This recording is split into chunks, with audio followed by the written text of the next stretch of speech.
you know what I'm saying? You're not going, until someone directly comes and tell you that this is wrong and this is not the right way, or you have other options to do in life. That stuff don't just, your brain don't just make things up. You have to be taught things. Absolutely, man. That's why for me personally, like, I'm doing okay in life now. I mean, I've been through my hard times and stuff like that, but I wish I would have stayed in school. I didn't graduate high school. I feel like maybe, because you know what I'm saying, that's always a lane sometimes where if the circumstances of your life are a certain way, but if you shine in school, you know what I'm saying, like certain doors may open up, like, you know what I mean, when you're gonna graduate, like, yo, we got you on a scholarship to here, or we think this program would be good for you. You know what I mean? I didn't go that far. So I continued to learn from the school of hard knocks. You know what I mean? But now, mid to late 30s, you know what I'm saying? I look back and it was just like, man, you know, I could have done so much more. But at the same time, when I see some kind of like stuff, what some people might consider like knucklehead type stuff, I'm always the one that's like, man, you don't understand what reality and like this person's mentality. You know what I mean? And then what gets me thinking about it is then the people who are calling the shots and making the rules and stuff like that. It's like, where are they at? Do you know what I mean? It's crazy, man.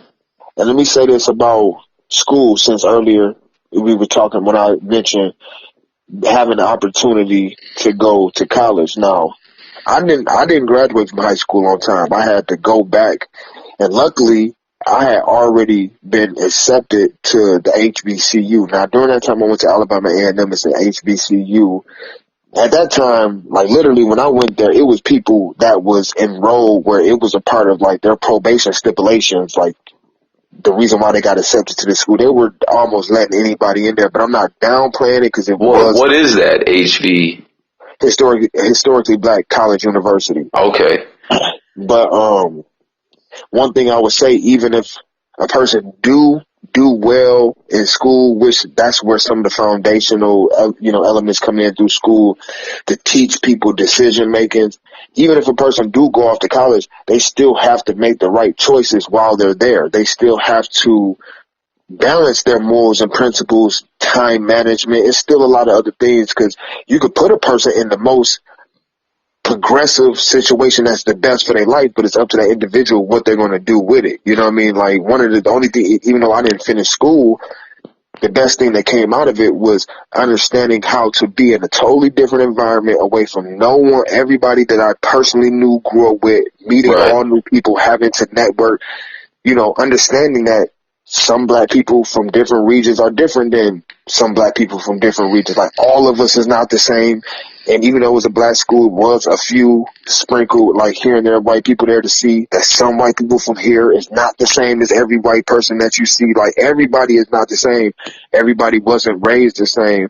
But the networking part, because a lot of times, that's why when they say, to me, when they say like your network is your net worth, like, especially in today's society, I feel like the people that you know can damn near get you further than a lot of times. Oh, absolutely, yeah. Because that's why you end up getting a lot of dumbass people in high positions. It's just based on who they know and not really what they know. You know what I mean? But yeah, but college can go either way. I'm hearing a lot more of this younger generation, like the YBN Cordays. I think J. Cole may have said it, and a couple other people, they were like, oh, college is a scam because how it's set up, the American system. I have seen with the whole debt and everything, right?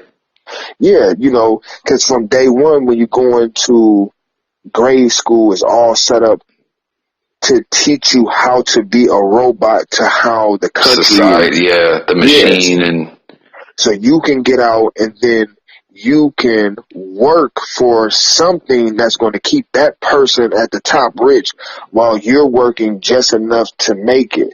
It's not really teaching you how to really be really financially free. So even when going to college, like your first 2 years of school is, they call them liberal arts, where it's basically all it's all general. Yeah, general stuff, math, history, a lot of stuff that you probably already, but now you done got yourself between $5 to $10, $20,000 already in debt. So you're like, okay, I'm stuck. Well, now I gotta finish this. But then once you finish it, you may You're have a paying books. that back Yeah, first. yeah, you got 6 months from the time that you graduate where they're gonna want that money back, and that's why it's so important. Like some of the things that we're talking about, how the direction of the country is going in, because it plays a big part, even in the educational system, because if they're outsourcing so many different jobs to different countries and this and that, you can graduate and have that piece of paper, but it may not be no jobs available for you to get. But Yeah, now they want that money back. I've seen people graduate and hurting for a job, or like I've worked with people at what I would consider like dead end jobs, and they are Hard degrees. graduated. Yeah, I definitely feel 100% feel what you're saying. I just kind of meant like for me, I didn't.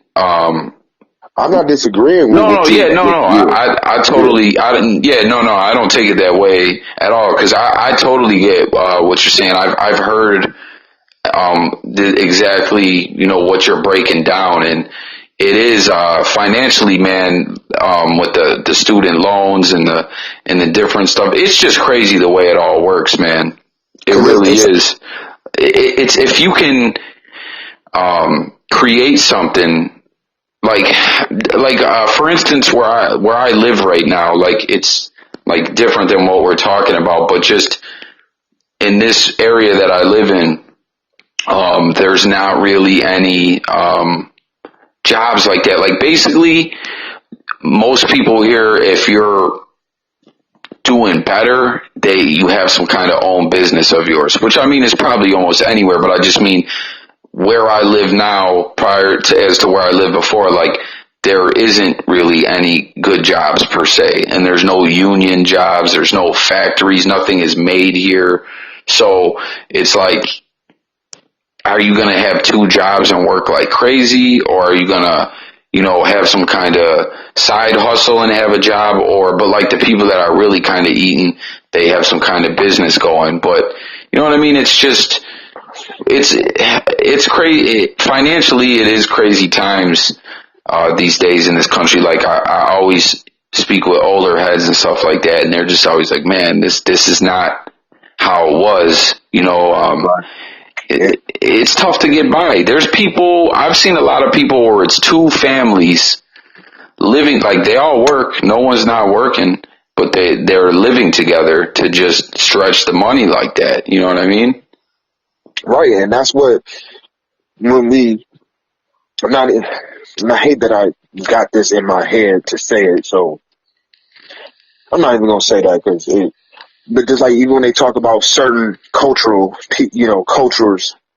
Right. how within the Hispanic community, Oh, not I've all, seen. but they have that structure enough, at least within themselves, where 4, 5, 6 of them can all stay together, so then they can I bust saw down like their rent. a post or something of that recently that's kind of been going around where like they broke down the numbers, like, hey, this many people living making this much, or like this many people, and then they all are splitting this and then pulling the money together and like open a store or something. Exactly, but It's interesting though, man. it's very, and it takes a lot of discipline and unity within people to be able to do that. You know what I mean? Because even with some of the homies that I consider friends, I don't know if 4 or 5 of us all could stay together. You know what I'm saying? Yeah, it'd be tough It would be tough, but for so it me takes a too. lot. That'd be a tall order. It would take a lot of discipline, sacrifice and stuff to do that. As long as everybody got their eyes on the bigger goal at the end of the day, if this is why we're doing this. Especially the older we get more set in our ways. So if people come out at 17, 18 years old and have that plan and do that, where them and their homies all collectively get a place together, then do it like, okay, we're going to do this from 18 years old to 25. But see, that's the crazy thing, because so many people don't think they're going to live to 21, or they're like, oh, the old head. They're not They're not thinking that they're going to be 30 one day or 40 one day. So they're not thinking long term, but they're thinking only about today. But they be like, okay, 18, four of us, we get a crib together. We're going to all work, do whatever we're doing up until 25, split this bill. This is how much we can save. And then we can either invest in some real estate, buy our first property, then start flipping it or open a store, this and that. Then you can be independently functioning on your own. See, but this is the crazy part, like how hypocritical the United States has became in certain ways. Like we said, the old heads say things are not the same, because you take that, going back to the school part, you go to school, you get out, and for that individual that can't get a job, and most of the time those jobs come from the networking that they did while they was in school. That's why a lot of people join fraternities and sororities, just for the networking part, so they can have something where someone will kind of give them leeway to help them get into a position. But say for the person that didn't do all that, they graduate, they get that job. 6 months after they graduate, their default period is up now, where they got to start paying that back. You don't have a job, so now they're hitting your credit. Nowadays, back in the day, they didn't used to look at your credit to get a job. Now you got a lot of jobs just looking at your credit to get a job. So now if you went to school, you did the right thing in life, went to school, graduated, it's not your fault that you can't get a job. 6 months passed by.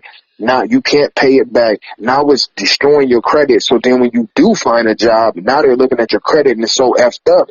You still can't get the job because your credit is messed up for doing the right thing. So it's like, where is the reward system at? It has to be systematically. Some laws need to be adjusted for different groups of people that's doing the right things. Yeah, absolutely, man. I'm totally, like, everything that you're speaking on right now. I've had this conversation so many times with people, and it's so true. Listen, I didn't even know about credit. I didn't even I don't want to say I didn't understand it, but I just didn't really know how it worked or what it meant or just how important it was. I'm almost embarrassed to say how old I was when I really, and I'm not a stupid person, but it just goes back to the way I was living, what everyday life was like for me. And you know what I mean? How I spent my money. You know what I'm saying? Like, you can't feel bad because, and not to downplay it, but it may make a person feel better about it. You're not the only one that was, with that lack of information.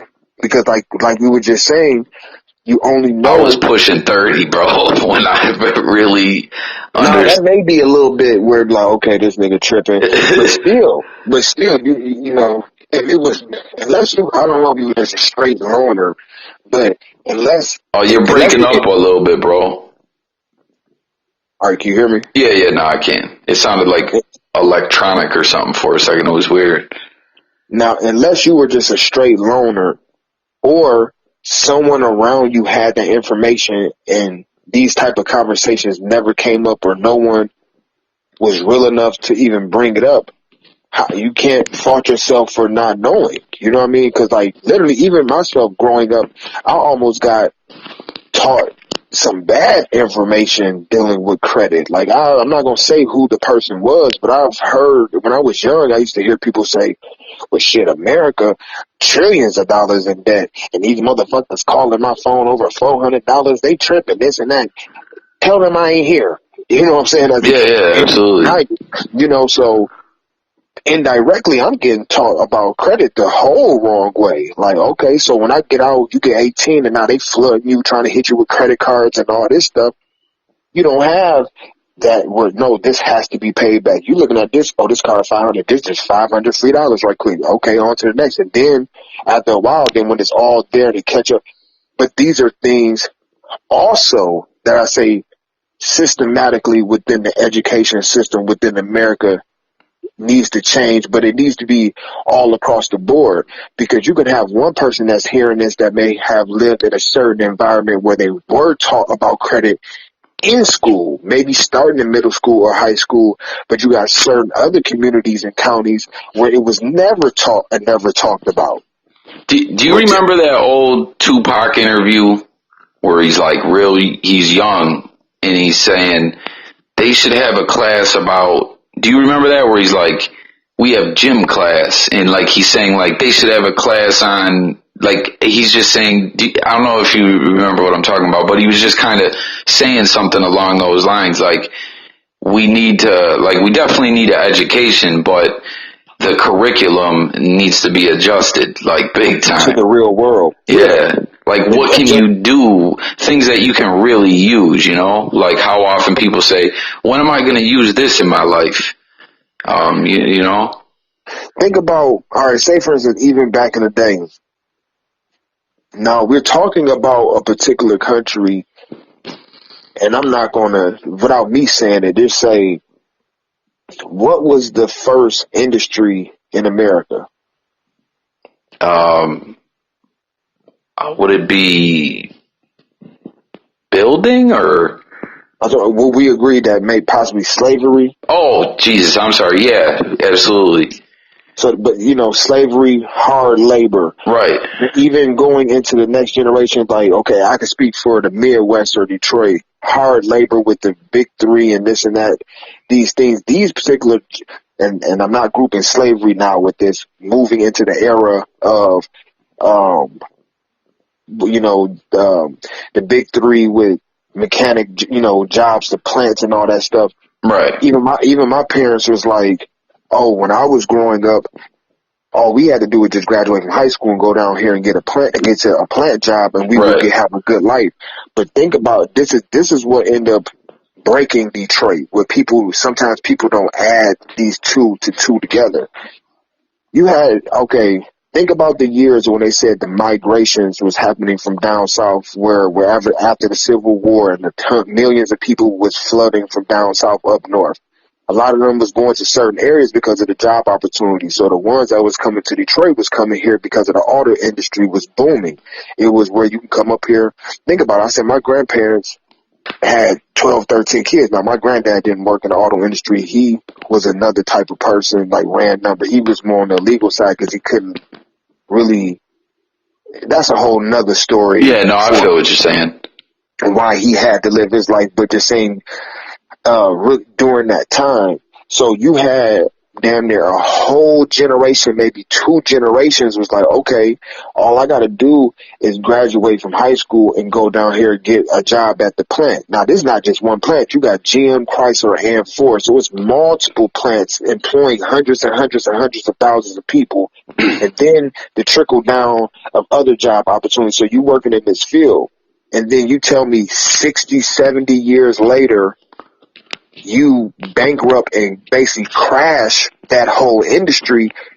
Think of how all those people that was working there that got basically booted right before they could retire, that's what made the city fall. That's what made the city fail, because the only resource that we had here was the plants. So you got people maybe a year away, 5 years away, or they've been working there 20, 30 years trying to get to their retirement, and then the auto industry crashed, and this is what the whole city basically is thriving off, majority of the city is thriving off of. You think when you're 55 years old and you get laid off from a job, and now you're out here trying to get a job somewhere else at that age, and the only skill that you have is just at the plant, is it going to be easy for you to get a job anywhere else? That's the only trade, that's the only experience you got, is just in that field for 50 years, and you don't know anything else, and just have a high school. Unless it's another fest about it, Right, but that was the thing. When the auto industry crashed, it affected every factory and everything connected to it. So it made damn near all those people assed out. So it made the city drop down from 1.5 million people to 700,000, because people had to then almost flood and go back down south. Because there's no unions and stuff. To my knowledge, there's no unions and stuff down south. No, not really at all. Up north, it was unionized, but that's the reason why they did that, because they were trying to destroy and break the unions, because the unions is what was making those people with a high school education be able to go to work at a plant and make $60,000, $70,000, $80,000 during that time. And what they call that president, Tricky Dick, the union buster, or something like that? I forget who that was, where he was always trying to break unions up or something like that. I can't remember. I Because the remember government's always hated unions, right? yeah, one of the Kennedys was deeply involved. Remember the one matter of fact, I think the Kennedy that got killed and one of his other brothers were deeply involved with trying to break up the union. It's a lot of those movies back in the day. I don't want to say The Godfather. I would have to go back and get those particular movies, but a lot of movies. It's actually, if people look up a movie, I don't know if it's online, but it was called The Teamsters or whatever, based around that. With Hoffa, Yeah, Jimmy Jimmy Hoffa, Hoffa was involved with the Teamsters. right? Which he had his connection to the mafia, but that's where he was running all that stuff. Like, so it was a big war against that. Even though he was doing right, Jimmy Hoffa was doing right by the people. He still has connections to the mafia, but the government was against it, and ultimately the mafia ended up getting old boy. You know what I'm saying, up out of here because of what he was doing, which was ultimately affecting hundreds of thousands of people's money. So it's just crazy just to show I hate to keep saying the word the dynamics, but the correlations in between things of how it affects stuff. Because a lot of people just think, oh, Detroit just failed and bankrupt and this and that way just for nothing. Yeah, no, Buffalo is kind of similar where it wasn't like auto. I mean, there was auto plants and stuff, but just a lot of different factories, that were there and shut down or outsourced to other countries or, you know what I mean? And then the effect of that carries on for quite some time, Yeah.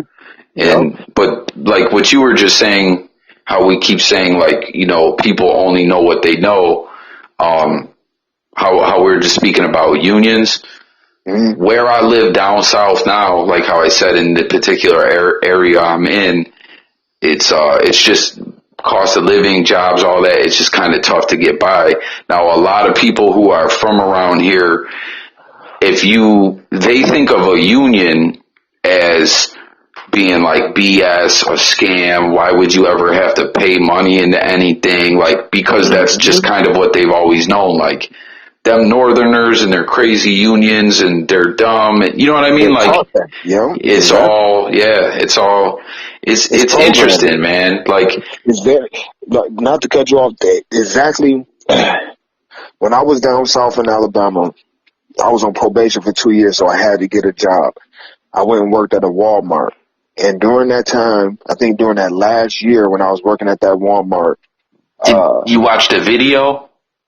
Video? Did they? Oh, because I didn't mean to jump in there, but when I worked at a Walmart once, we had to watch a video when you get hired, like during orientation. And it was just, the video was just a total propaganda video, just dissing unions. What year was this? Because I'm trying to think. I want to say this was, because I only worked at this Walmart for a little while. It was like a second job. I think it was during a holiday season. I did it overnights for a little while. I think it was 2012, maybe. Okay, this was, I think I was working there between 2009 and 2011. And this was like at least in the state that I was at, it was the beginning talks of. Yeah, unionizing Walmart. Yeah. And I remember the managers and everybody coming to work like frantic. Like, oh my God, people pulled us all in the office. If you guys see anybody come around here with they talking about unions, you alert us, let us know so we can get them off the property. And all the people that was working there that was from, I'm quote unquote from out of state. Hold on for 1 second. Yeah. I'm from Detroit, so I'm down there. I'm used to unions, so I know what they really can do. Yeah, you know what time it is. Yeah, but everybody that worked there that was from Alabama was like, oh my God, for real? Oh, and pointing out people. I'm like, shit, let me see one of them union dudes. I'm about to sign up. You know what I'm saying? But then they hear you say that and they think you are crazy and then jump back in time with that. You know what I'm saying? You get locked up or something. You know what I mean? Like you're a I don't want to say terrorist or something. They're like, this guy's plotting on a conspiracy to. You know what I mean? Like you're against Walmart, and they're doing that. They don't even know that they're being trained that to keep you down. This is actually here where that little money that you're going to pay is going to give you stronger representation because if it's on each shift, if it's 50 people working and y'all got the power to get everybody to be like, we're all not coming into work, you're going to shut down the place. What they're going to do, they're going to end up giving you your demands. Like, why don't, these are simple things that I would think a person, that's just like using one example to show the power of a union along with better health care and different things. Why don't y'all get it? But like you say, it's based off of what the information that they know and what they was taught, how it's given to them. Yeah, So, absolutely, man. Did you notice a big difference too? I remember, I had a bad experience. Not like a huge experience or none, but I just noticed not everyone. I don't want to paint that picture for people that hear this like it was like something crazy or anything like that, but I just noticed there was enough to where I noticed it. Just kind of sometimes just caught a funny vibe of like, oh, you're a Yankee or you're a Northerner. Mm-hmm. You know what I mean? That's a that's a disrespectful term that they use down there. Even though a Yankee, we know that's New York, but they would just call anybody no one never said that directly to my face, but they would consider a person that's from Michigan a Yankee. Right. But that's really, to them, that's a derogatory type term. And that was also something that I seen during that state that I was down there, that mindset was still culturally relevant to kind of be against Northerners. You know what I mean? And I'm like, and this is 2000, this is the 2000s. We talking about, when did the Civil War happen? But I didn't go to school down south, so I don't know how public school and everything taught them how the war went after that. You know what I mean? I only know how we was taught about it up here. So, but I could see that like off the clock or just out in the real world around in different places in Alabama. I can see like how a person, if I'm just in a room with people and, you're just talking to people, one, they would pick up on my accent, like, okay, you're not from here. But if I'm not saying anything, absolutely, man. But if I'm not saying anything, oh, okay, everything is all good, because they can't really tell. But I would notice a difference once I would say, now if I said, oh yeah, I was from Georgia, they probably wouldn't act no different with me. But if I say, oh, I'm from up north, it seemed like it would be a competition. They start acting funny towards you, this and that. Like, damn, like, I don't know. It had its pros and its cons. Like, I don't want to shit on Alabama. Yeah, same thing with me. I'm not trying to shit on Florida or anything, but it's just, just a different lifestyle. It just, a lot of things different. Like I said, it hasn't all been bad experiences, but it's just, things are just, it's like being in another country almost sometimes. Yeah. Or something like that. But I don't want to jump, like, it's kind of gonna be crazy, like I'm totally flipping the script, but just when you were just saying Detroit and Michigan again, something popped in my head that I wanted to ask you, that I had planned on asking you. It's totally a different topic and everything as to what we've been talking about, but when you were talking about battle rap and everything like that, right? So from Detroit's hip hop scene, not like, obviously you know it better than me, you being from there, but just from over the years, different artists that I've liked and different things that I've listened to, I've kind of come to notice that like, Detroit has, like a very strong, like battle rap, type of, like there's those cypher backpack, you know what I mean, type rap. And then I've also noticed too, there's a lot of that like horrorcore rap that comes out of Detroit too. Yeah. Me growing up, being born in 81, one of the very first rappers that I became aware of was this dude named Eshawn. I was just going to ask you about it.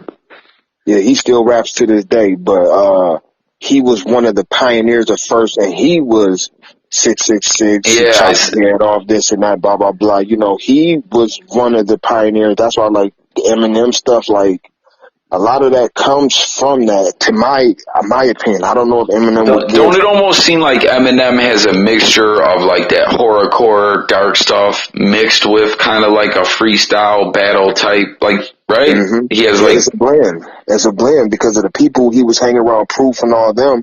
They were going to those ciphers and stuff like that. And I think because of that was one of the biggest people locally here during that time. Because if you think about it, MC Breed, technically, he's not from Detroit, he's from Flint.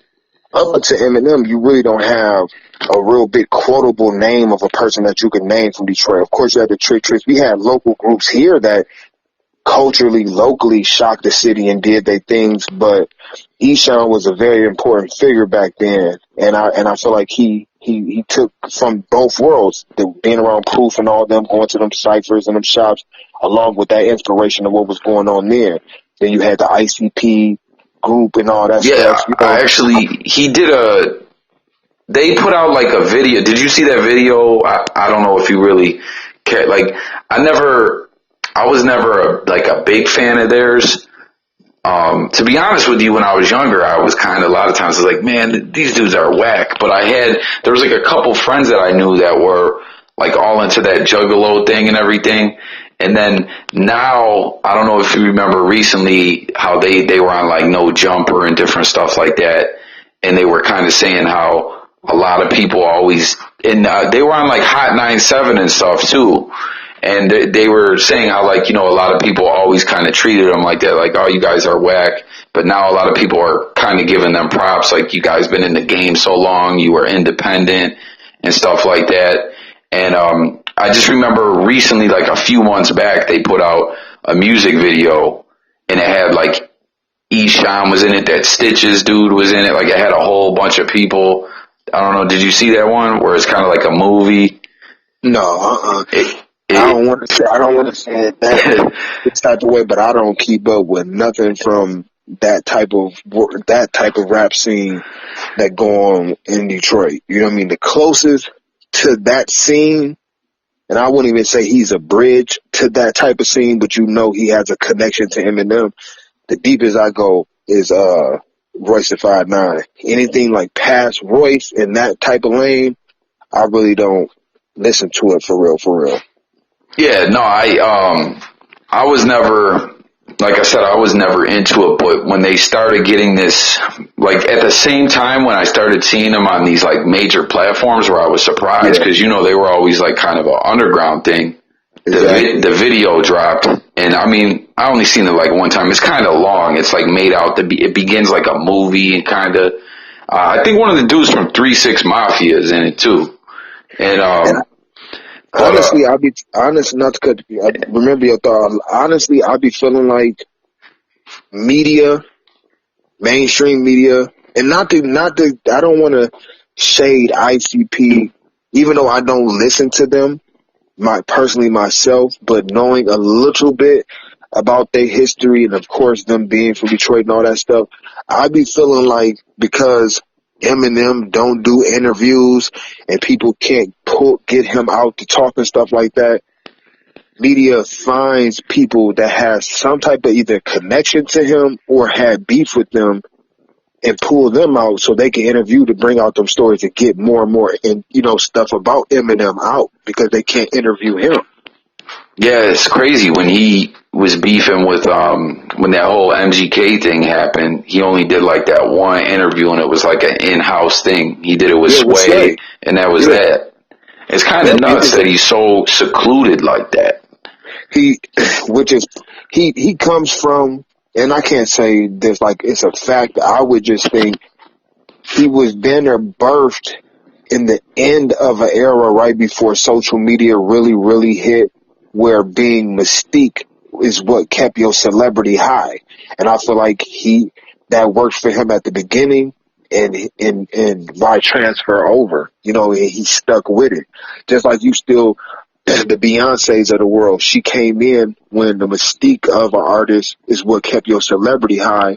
She never conformed over to, okay, I'm just going to be all over the internet, letting you see my everyday life. This now, you got a few artists just from that era, but he does it to like kind of an extreme. So I feel like he's more probably an introvert, or if that's the correct word, more on a personal level as well.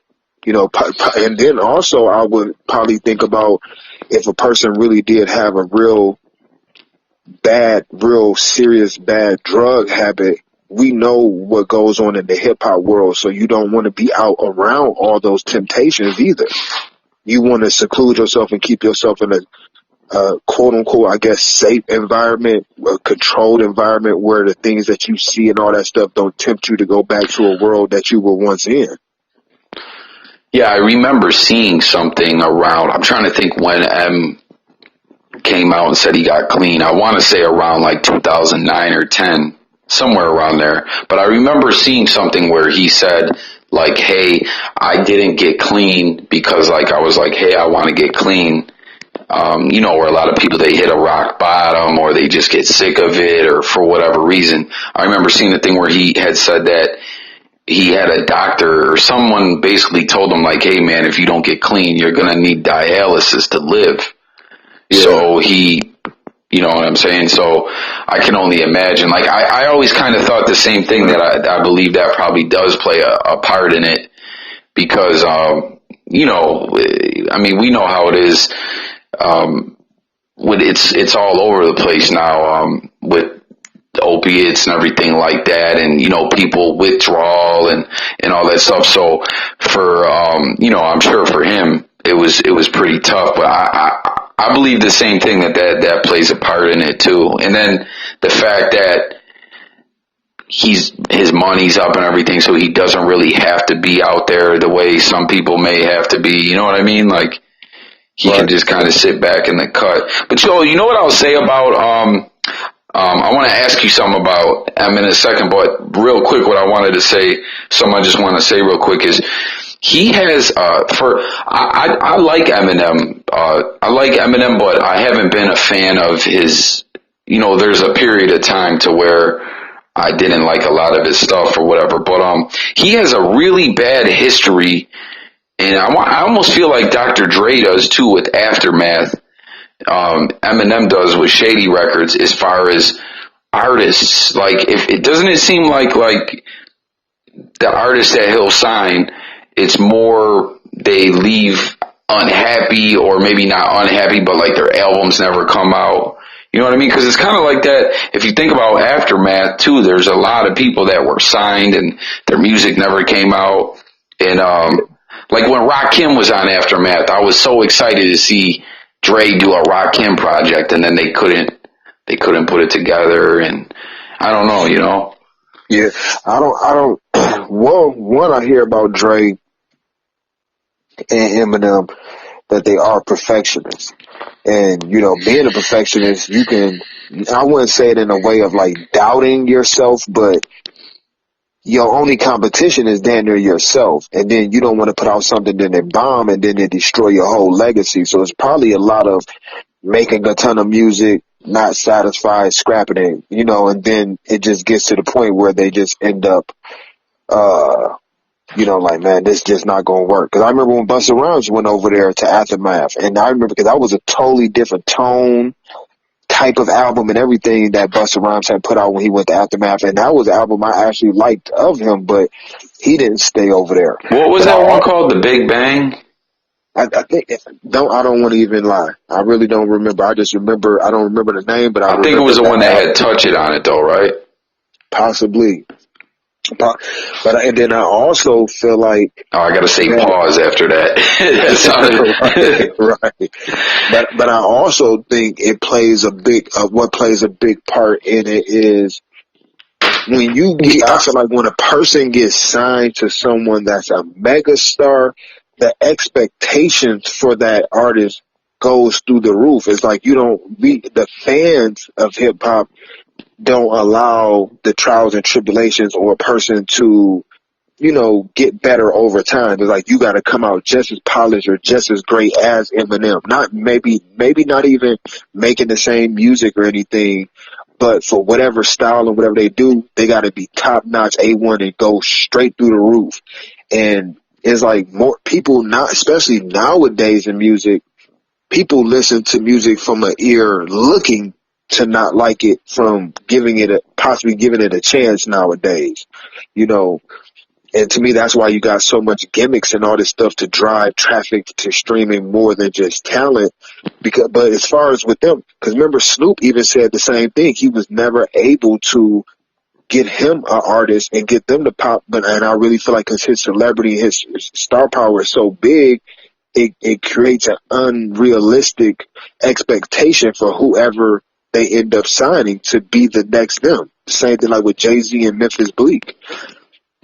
I really feel like it kind of be that situation. Unless you take someone that already has a name and has something rolling, where then they can just come in and then do their thing. But building them from the ground up is like it's a rarity, and that's why I give a ton of props to Griselda and for what they're doing. You know, for messing with Eminem, Man, because being from Buffalo, and honestly, I think they may have showed the formula of how to be successful coming from up under an umbrella with Eminem, because they didn't try to lean on Eminem for anything. They just did them. Their deal is interesting because I'm from Buffalo, so the fact that Griselda, because I just was having a conversation with someone recently. I always end up having a conversation how, like Rick James was from Buffalo. There's a rock band, the Goo Goo Dolls, that people may have heard of them. That Brian McKnight was from Buffalo, but like as far as a solid rapper, there's like never really, there's never been one from Buffalo who got on a major label. Stevie J, the producer, they say he's from Buffalo. He's actually from Rochester, which is near Buffalo. But I'm saying, he made beats and everything. Like he made the Notorious Thugs beat. But, we never had like a solid rapper on repping Buffalo. You know what I'm saying? Where like you would see Buffalo in a music video and everything, and as times passed, you started seeing other cities, that are not like real well-known cities, like how Buffalo is, getting rappers in the game, even if it was only just one rapper. You know what I'm saying? Like, but the thing that's crazy about them is what's been interesting about their deal. I've actually spoke about it in a couple of videos. Is for one, they did so much independently. Between the merch and the music and everything, that it was amazing. And to me, they're so original. Like they got their own sound, and the way they like incorporate wrestling in with their merch and the art and in the music and everything like that. And then what was even crazier was when they signed with Shady, they signed a minute ago. So when they signed with Shady, I was immediately like back when 50 Cent signed with Eminem, I was like, man, when they gonna drop a song together? Because it took a little while, but they did end up, putting a track out together. But with Griselda and Shady, I kept seeing that they be, West Side Gun's dropping an album, Conway's dropping an album, and there would be no collaborations. And then I would look and I'd be like, oh, this project is still on Griselda. Do you know what I mean? Like it's still, like I believe, I don't even know if it came out yet or it's still about to come out, but Conway is just dropping his like Shady Griselda debut, and they're making one that's like a collective joint together, but they just continued to do their own thing and not even like getting that because then we seen that Conway and Eminem, that Bang song. That was like their first real collab. And I remember DJ Bandana Black, who I was talking about, that I did an interview with. For everyone, listening, it's on my channel. You guys can check it out. But he does YouTube videos as well, and he's been a DJ for a while. And he was playing Griselda like on WBLK in Buffalo, like before they were real well known. He used to play their music, and I asked him, I was like, what's your take on that? And he was just like, what they're doing, like they don't really need M in a sense. Do you know what I mean? Because like their independence, like what they are done independently, is like unheard of. So he's like, it's just kind of different. You know what I mean? And then they signed the Rock Nation management deal, and And I believe they have something to do with Def Jam too.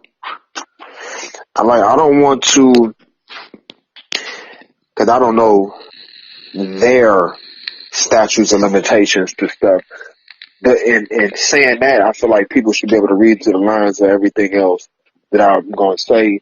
I just really feel like that Eminem deal may have been something to kind of help with that type of situation with what they had going on in real life. Like how Yo Gotti, his story, now that it's well past statutes of limitations, said the Right. only reason why he signed the deal was because help legalize some things, you know what I mean, to get you off in the Well, right direction. they've put it out. I don't mean to cut you out, but just I want to throw in real quick that they've put out there that they had like Fed cases and stuff like Oh yeah, that. yeah. I'm just saying for me to not, Right. you know what I mean, it's not for me to speak in detail. I just Yeah, feel like yeah. that's possibly the reason why. But yeah, and I also feel like with trial and error with Eminem, because think about when we seen what Slaughterhouse just went through within the past year or so, and some of the things, the details of some of the things that people really pay attention to the details of some of the things that Joe Bud was saying, that Crooked Eye was saying, this and that.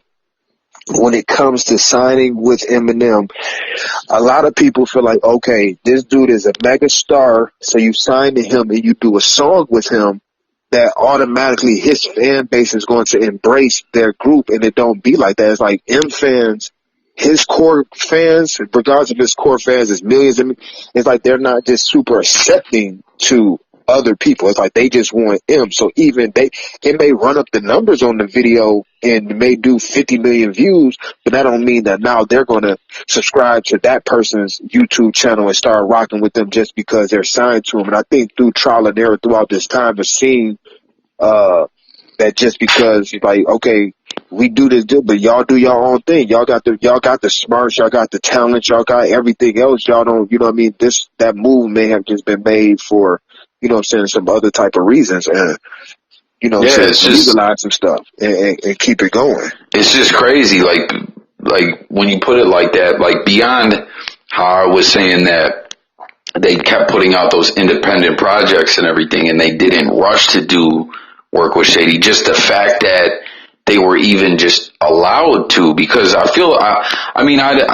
don't know the ins and outs of the music business, but I feel like a lot of times when someone signs a major deal, I don't know that they're letting you put out all those projects, you know what I mean? Because we've seen other artists when they're locked in a deal, you know, where there's been bad disputes and things like that.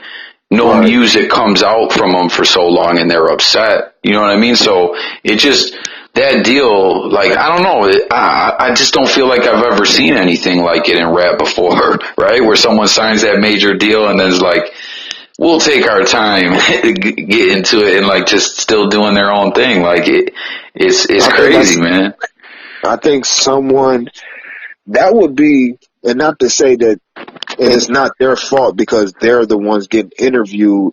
Because sometimes when rappers get interviewed, they go around and it's like the standard questions that they get asked all the time. Right. Like, I like to, you know, when I interview people, that's like literally when I interview different artists, I'll go back and watch 5, 6, 7, 8, not how many of her interviews that they got out there. To But get it's like, away from the same questions.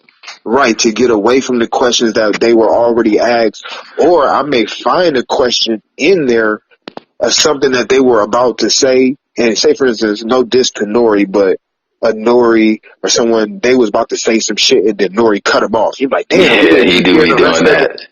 You know what I'm saying? I I'm love like, Drink nah. Champs, but he does do that all the time. Right. So I'm like, man, let me go back and re-ask that question to get that full thing out of there so they can, you know, because that to me, that's what it's all about, you know. But I think the reason why I say that, because I think someone should ask them that if they're open to talk about it.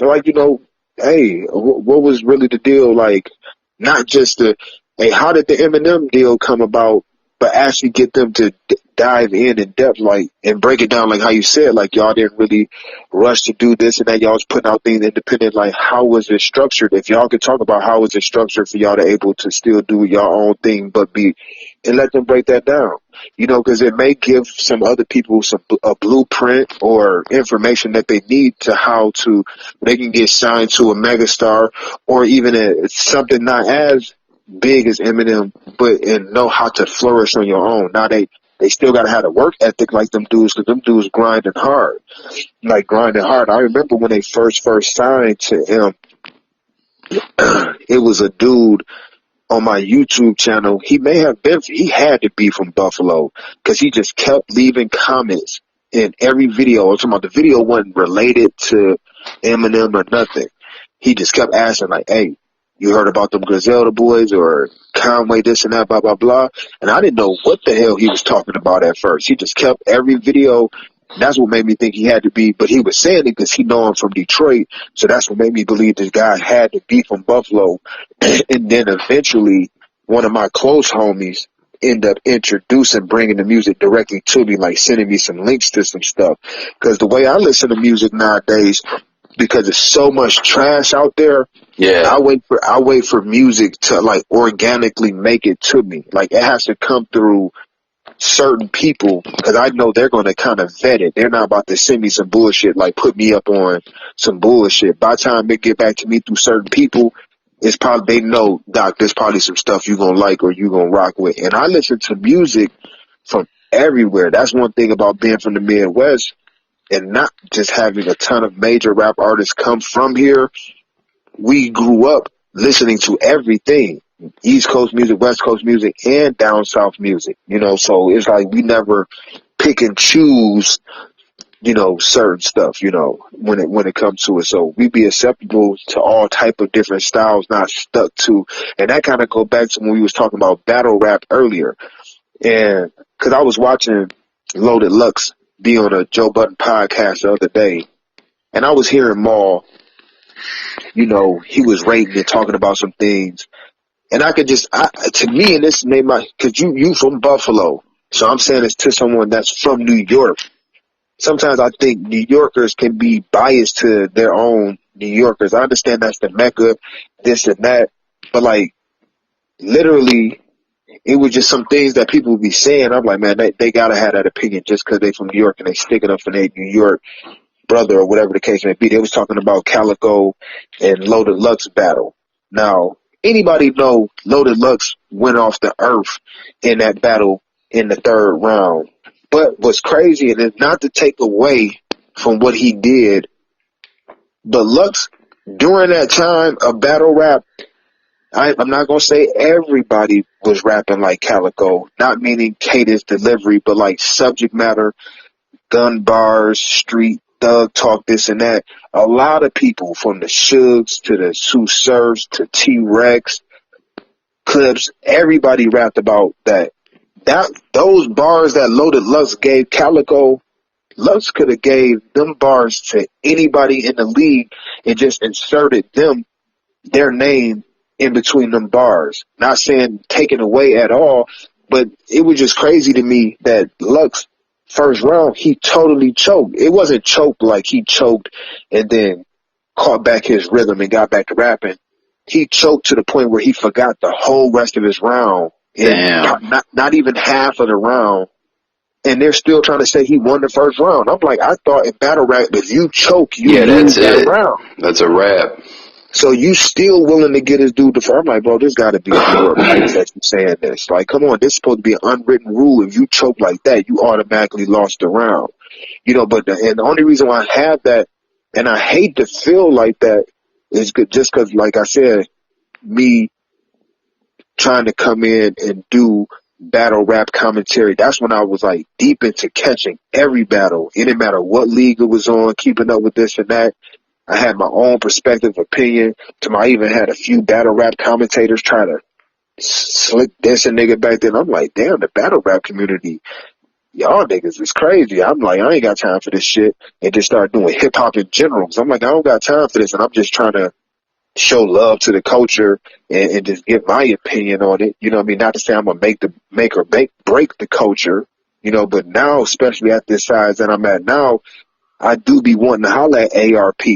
URL already got their thing going, but I be wanting to holler at ARP and be like, you know, figure out some stuff with marketing and promotion and supporting his battle league and all that stuff, because he get a lot of classic battles over there.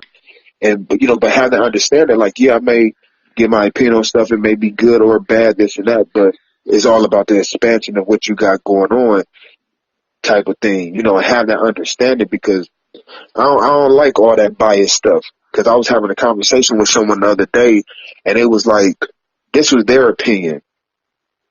They were like, since New York is the mecca of hip hop, and they were running hip hop from the beginning all the way for a long period of time, and then once New York, once New York lost the baton in the rap game, so to say, hypothetically, where how they would say down south got it right now and it went to the West Coast. Once New York, after 50 Cent and everything got super divided, they say with battle rap, since once again battle rap basically was started in New York, that it's so many politics to try to keep the quote unquote king of battle rap in New York, because they don't want to lose it like how everything else was lost, like in the mainstream regular hip hop world. And I'm like, I don't know. I'm like, he made that guy that was saying that to me. I'm like, you may have a case to the debate with people about that. Battle rap doesn't have a flat out like rating. Do you know what I'm saying? There's no way where there is a solidified number one person, huh? Not technically, but if you talk to that culture, they're gonna put basically they're gonna put basically Loaded Lux up there. They're gonna put Loaded Lux. Where is what's his name considered? I think he's dope. Out of Jersey. Arsenal. Oh, Arsenal. Where do you consider him to be? Right off, I will put him up there. I will put there, not, I don't want to say a top 5 or top 10, but I would put him up there as definitely a vet and one of the more notable names that can do his thing. Sometimes I feel like he leans more just on being disrespectful than crafting Yeah, bars. I've seen that. Like I was telling you, like how I mess with battle rap and I'm getting more into it. But I've definitely seen quite a bit of the disrespectful stuff you're talking about. Like when I view his stuff, yeah, he gets wild. Yeah, where that will be his punchline by tell your daughter to suck my, you know what I mean? I seen something where he said something to a guy, something about someone had just passed away. Did you ever hear something like that? And he said he like brought it up, like one of their peoples or family had passed, and he mentioned it in his verse.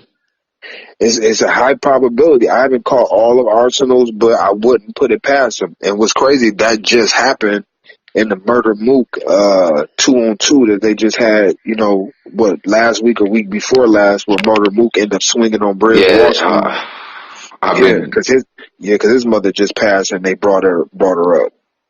Man, I'll tell you, just a real quick sidebar, like outside of that, I witnessed one time, I mean, we've all seen crazy things, but I mean, I witnessed some serious violence once between good friends over, like, alcohol was involved, you know what I mean? People were popped, but over like a situation happened where two people that were really tight, something happened and like there was like an accident type thing and the person was like, damn, man, you got something on me. And they were, the other person was arguing with someone that was like, was saying to someone else, like, yo, word on my mom, something. And the other person was like, yo, look what you fucking got on me. Like, fuck what you're saying about your mom. And the person just turned around and stuck them. You know what I'm saying? Like, it got crazy. And I'm talking about the best of friends, but just the person was drunk but yeah, like it's crazy like that, man. Yeah, that's a sense that can't. And I understand both arguments that I hear some people saying. I hear some people saying like, oh, it's battle rap. You got to be more professional, have thick skin. People say, it's been more disrespectful bars that's been said than that one. And then I understand. I actually stand on the side of I can't blame Mook in that moment for what he did, because he didn't just swing on dude right when he said it. It was when all the other disrespectful stuff happened on top of him saying that and then he did it. Now, I wouldn't have been mad if he would have completed the whole battle and then they got into the parking lot and did something to him. Now, I'm not condoning violence at all, but I'm I'm trying to be realistic. If I was in his shoes and my mom just passed 2-3 months ago, and Yeah. I feel like they're aware of that, and you can't find no better bars than that, and you think that's the crowd reaction you want to get off of talking about my mom and she just passed. Like I can't realistically fault